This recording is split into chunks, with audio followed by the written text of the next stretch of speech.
try and keep it a little bit shorter than I would usually do because I know that we're a little bit behind. But I wanted to talk a little bit about the future of skills, and I updated this presentation. This is a presentation I did about 7 months ago. And I'm going to go through three things. One, why are we talking about skills? I know this is a meetup about AI, but I think skills are an extremely important thing we should all think about. How skills are changing, the skills that are important. And then 3, what we can all do to try and stay ahead, because a lot of this stuff is getting automated around us. And so we have 2 options: is lean back and wait for everything we're doing to get automated and then we're all out of a job, or we can figure out what are the next things that are actually valuable so that we can use these tools to actually produce more awesome stuff and hopefully really flourish from it. So if you're here, I hope you have heard a lot about this, but in 2023, IBM put pause on about 7,800 jobs because they expected that all of it was going to get automated. 4,000 jobs were eliminated from CNET at the time. In May alone, actually that was a US jobs report, and then CNET had started fully pushing AI-produced stories, so no staff involvement whatsoever. So, and that is on the back of 2 key reports. The World Economic Forum last year said that about 42% of business tasks operated today will be fully automated by 2027. And McKinsey pushes this to the fact that today's technology, so without any further involvement, can automate about 60 to 70% of employees' time today. Like, that is without this technology evolving. And this is a report that dates from June 23. So that technology has already evolved. Now, 3 weeks ago, there was this big report from Klarna. I don't know if somebody looked at this. They actually, so Klarna had a big decline in valuation. They basically had to raise another round, had to cut a bunch of staff. So they were forced into an actual use case of figuring out how to automate the work of 700 people that they had to let go because they could no longer pay their salaries. Well, the entire job was automated by AI. Now you have 100 people doing the job of 800 before, because customer support is basically fully automated. And they've run proper tests on this. The quality that they're getting back from their customers is higher than it was before. This is the reality of what we are looking at today. So a little bit of context. I said I am Josh. I'm the CEO at Mindstone, co-founder. Previously, I built a company called Super Awesome. That became the biggest kids technology company in the world. It was acquired by Epic Games, the creators of Fortnite, that you might all be aware of. I'm also a limited partner and a venture partner with Emerge Education, which is the most active early stage venture capital in education in Europe. And I run these meetups, which at this point is the biggest practical AI community in the world. And so I was trying to figure out if there's anywhere we can look towards that helps us understand what is actually going on. Is there a parallel that we can take that helps us understand what are the skills that actually are relevant tomorrow, rather than trying to speculate too much? And I think there is.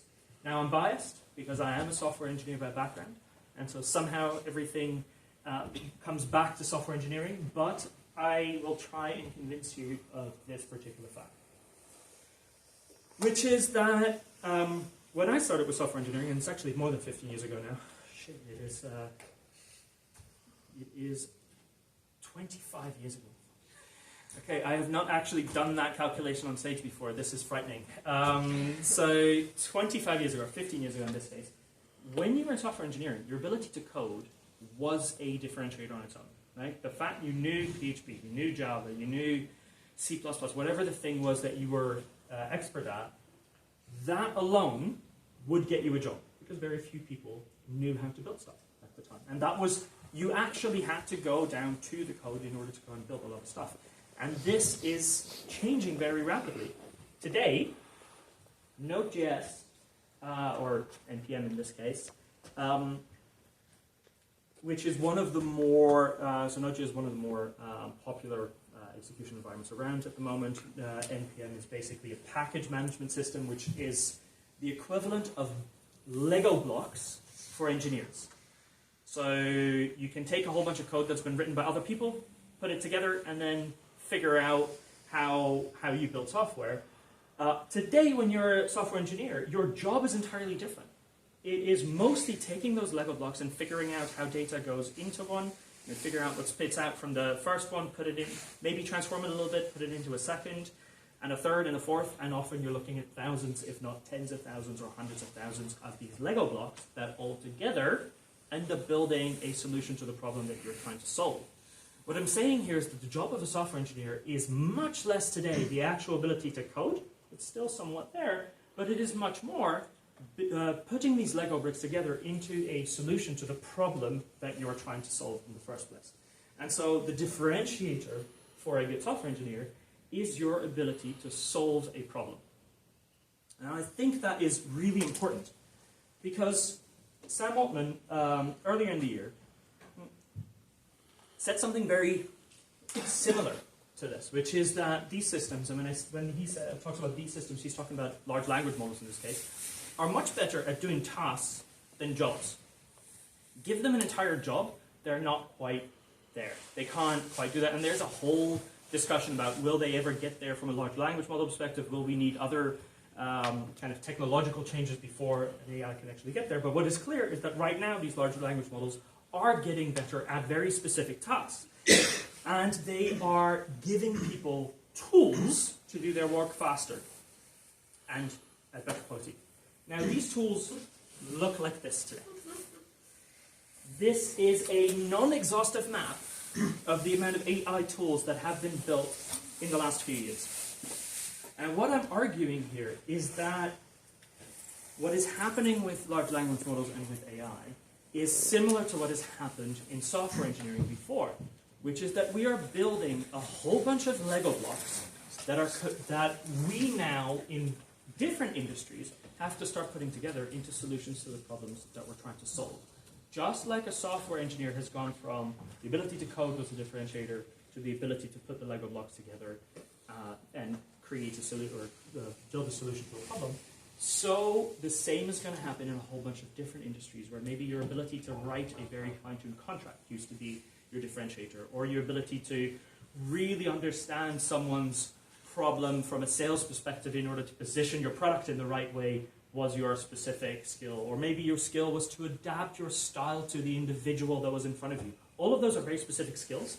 All of those one by one are going to get automated in different ways, and our job is going to be to take all of those different building blocks, putting them together and figuring out what is the problem that I have, what is the right set of Lego blocks that I can use in order to build a solution to that particular problem. Now, this is happening today. So, how many of you are familiar with DocuSign Analyzer? Not that many, but a few. Okay, good. Well, so basically, it analyzes a contract for you, right, and gives you some high-level detail. Right now, I actually use ChatGPT for contract analysis, and maybe I should, maybe I shouldn't, but I definitely send much less stuff to my lawyer today than I did a year ago. How many of you have seen Devon? Yes. Well, that has really spread. I was talking about how the ability to code is no longer a differentiator. That Devon is getting really, really far to making that almost obsolete. And when I say obsolete, obviously there's always going to be an actual use case where people have to go very much to the detail. But I'm saying that for the majority of people, the ability to write code is probably going to is no longer going to be a differentiator. And Zoom Virtual Agent does what it says. Basically, it's an enhancement for, so Zoom Virtual Agent specifically for call centers, and it's an enhancement for call center operatives. So basically, when you're sitting in a call center and you have to answer a bunch of questions, it listens to the call, it starts to surface potential answers to whatever questions coming up before you, as an operative, have even queried your own database, right? So it's basically starting to take all of that task away from you as well. Now, you don't just have to trust me on this. I am also part of one of the biggest CTO groups in the world. I was the Chief Technology Officer at Super Awesome when we were building that out. And so I reached out to a group of a few hundred CTOs and I asked them, what are the key skills that you are looking for when you're hiring software engineers today? Because if the thesis holds that software engineering has been living in the future, in a way, basically they've been using building blocks to go and find solutions to or build solutions to problems. If we're going to get there, then there's a good there's a good analogy where what software or what CTOs are looking for today in software engineers might be similar to what everyone else is going to be looking for across different industries very soon. And what they came back with was the ability to collaborate, the ability to learn, and the ability to solve problems.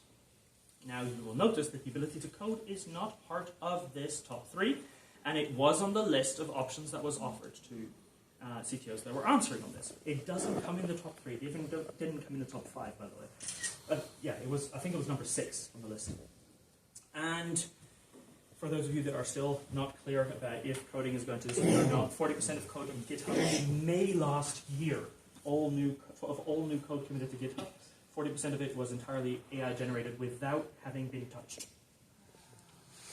So that gives you an idea of where we are. Now, on top of that, Google and Pearson got together to do a study on the future of skills, and they tried to figure out what might be relevant in, I think their horizon was 2030, no, 2025. And the ability to collaborate, the ability to learn, and the ability to solve a problem, achievement focused, came in the 5 skills that they came up with as well. So I think there's a decent amount of evidence and logic as to why this would be the case. Now, if we know that those are the skills that are the most important ones, what can we do to try and build them? How many of you have read a book called Range? Yes. Okay. Really, really good book. How many of you have read a book called Outliers? Okay, so, interesting room. Range and outliers are on 2 spectrums, but basically the thesis of Range is that there are 2 different types of skills that we can learn. There are skills that live in a kind environment and skills that live in a wicked environment. A kind environment is basically a skill that you can build where the feedback loop is extremely fast. So whenever you try something, it either goes right or it goes wrong, but you instantly get feedback on if you got it right or wrong, and if you got it right or wrong, you have a fairly easy way in understanding what went right and what went wrong. A wicked environment is the entire opposite, which is that you never quite know if you got something right or wrong, and even when you know that you got it right or wrong, you kind of don't really know why you got it right or why you got it wrong. So, can anyone give me an example of a kind environment? Sorry? Chess could be a good kind environment indeed. And so the reason for chess is that basically you make a move.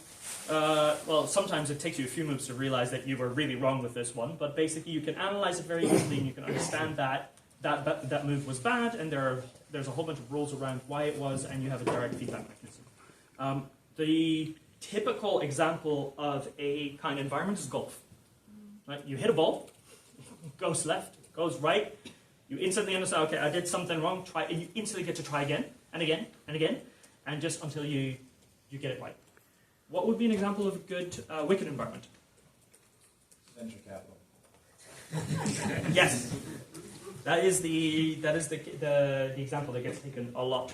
The reason that venture capital is such a wicked environment is exactly for the rules I outlined, which is you really don't understand, or it takes a very long time to understand if you're right or wrong, often 10 years or so from the moment you invest to the moment you might see a return. And when you see the return, you still don't know if it was just because you were entirely lucky, you were at the right time at the right place, or because you actually knew something that other people didn't.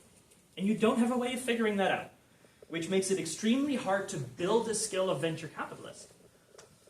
Now, what I find interesting, so programming is a kind of environment skill. Sorry, I was going to map that actually. So yeah, programming is one of the examples where you make a mistake. At this point, you actually get extremely detailed feedback on what you got wrong. And now you can even copy-paste that, whatever error you got out, put that back into ChatGPT and try again. And you have like a very interesting coming back. Collaboration, problem solving, and learning, which are the 3 skills that are going to be key in the future, are in the wicked environment problem. If I get good results around collaborating, I don't know if that's because of me or because my team is much better than usual. Or if I solve problems more often than others, actually solving problems maybe a little bit more in the middle. But the learning bit is often a very long timeline. You can think you're doing all the right things, and realize 10 years on, oh shit, I was wrong on all the, at least that happens a lot to me. Things that I thought that I learned 10 years ago, it's like, yes, I've got them, and actually it's like, shit, I've been wrong all this time. Happens over and over. A very wicked environment because you're constantly reassessing and you constantly get much more data, but it's hard to get that feedback loop.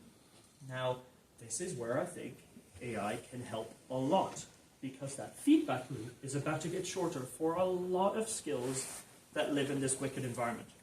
So, from a venture capital perspective, a very simple prompt where you can now say, imagine you're the world's best startup investor and you are, I have got this investment thesis that I'm thinking about.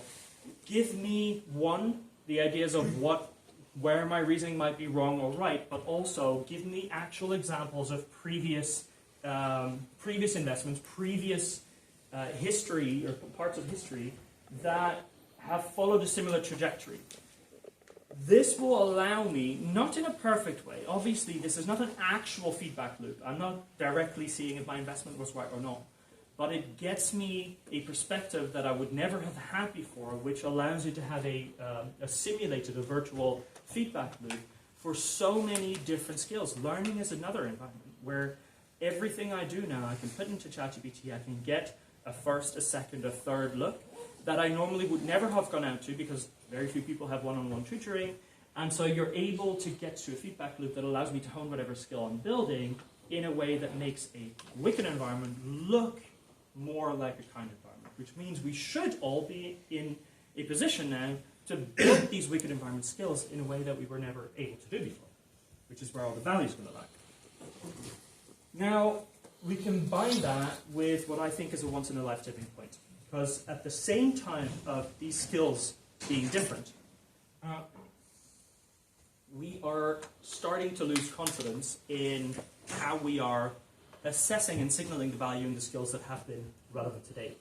The world around us is moving faster and faster, and the type of skills that we need keep changing at a pace that is faster today than it was 5 years ago.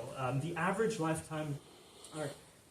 time any particular skill stays relevant today is about 5 years. That's down from 8 years, 20 years ago? So going down. Soon it's going to drop under the time it takes to get a degree in the first place, which means that by definition, the moment you get into university, by the time you're out, whatever you learned is on average already obsolete.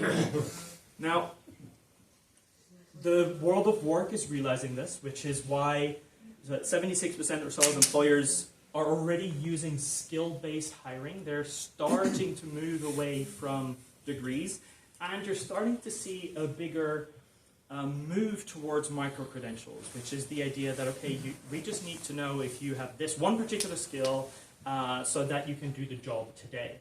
But I would argue that that is trying to take an existing type of solution, which is degrees and certificates, and putting it into a world that is now fundamentally different. The difference being that the entire system that we built was built for a world of information scarcity. The best way to try and pass on the knowledge, figure out how to educate everyone else, was to find the one person that had the knowledge or could read when you go back hundreds of years, and then spread that knowledge to 100, 200, 300, as many people as possible in the same, in one go. But that's why you have a lecture format. One person standing in front of a maximum amount of people to distribute the knowledge. Because information scarcity was our problem. It was hard to get to the information. We now have the opposite problem. We are overloaded with information, and actually the skill is to try and figure out what information do I pay attention to. And there are entirely different models. So again, if we move towards engineering, and we try and figure out how does a CTO hire today, a great GitHub profile or a great Stack Overflow profile will get you more interviews than a degree from MIT today. So how many of you are, well, I guess most people know the name GitHub. No? Yeah, quite a few. How many of you are familiar with Stack Overflow? Okay, well, we've got a fairly engineering-heavy room, which is good. Basically, the entire Stack Overflow model is based on great questions and great answers, right? And the idea here is that there are different ways, micro signals that we can bundle together into a profile, which then allows us to evaluate if someone is competent at a particular skill or if they are not. And actually at Mindstone we are working at something exactly like that, which is can we go and find these micro signals of individuals across non-engineering disciplines, so consulting, customer support, human resources, lawyers, like whatever you are, and can you take those micro signals, transform them into a profile so that that profile becomes or is a clear representation of the skills that you have, which employers can then hire from. Now, this is it's a live or die situation for companies today.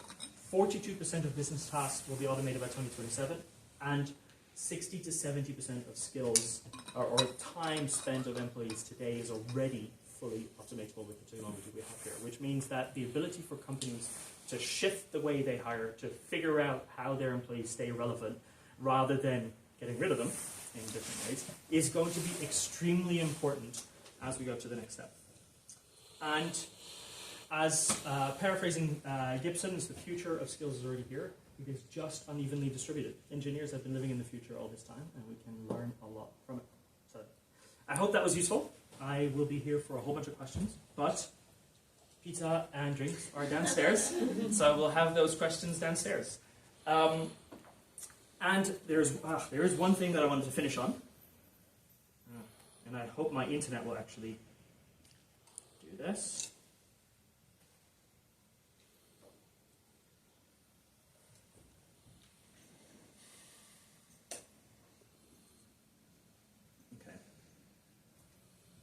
So I'm going to do two things, and I am sorry that I'm going to stay.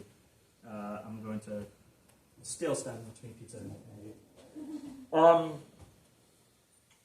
Not ideal, but wanted to give you a quick overview. Thank you for coming today. In 1 minute, what we do at Mindstone, because high level, what we are doing at Mindstone is bridging the gap between the potential that AI has to offer and the 10 to 40% productivity increase that everyone keeps talking about. If you learned something today, if you are interested in figuring out how to use this technology to actually build, to use them in your job on a daily basis, you can use the QR code on the right hand side. We actually do a program on this. We call it AI Mastery. It goes through 3 different levels. Level 1 is prompt engineering. Alex was talking about just how much of a differentiator it makes when you actually understand how to structure a prompt well. I'd say it's dramatic, the difference.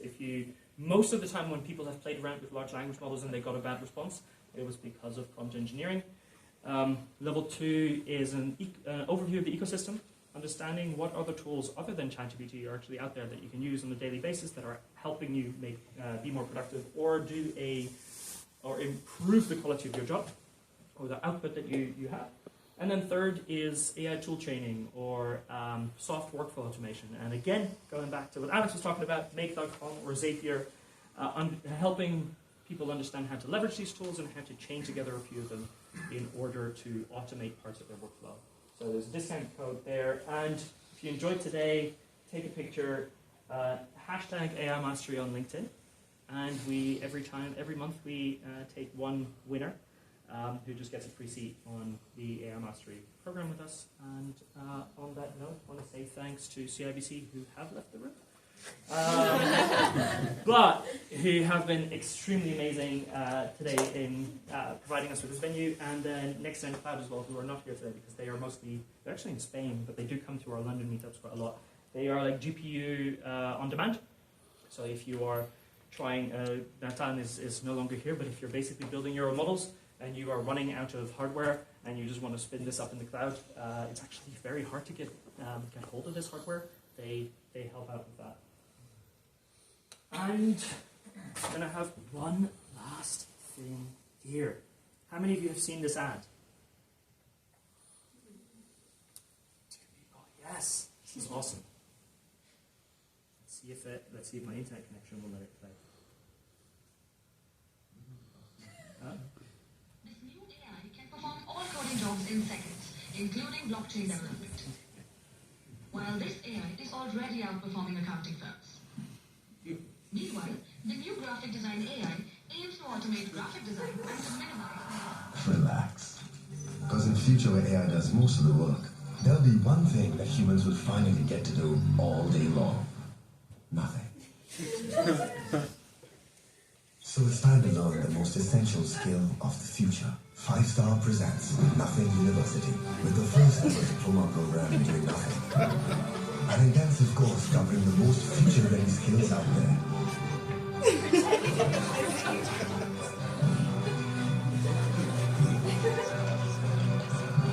Well, let me get to the end and back in a few days.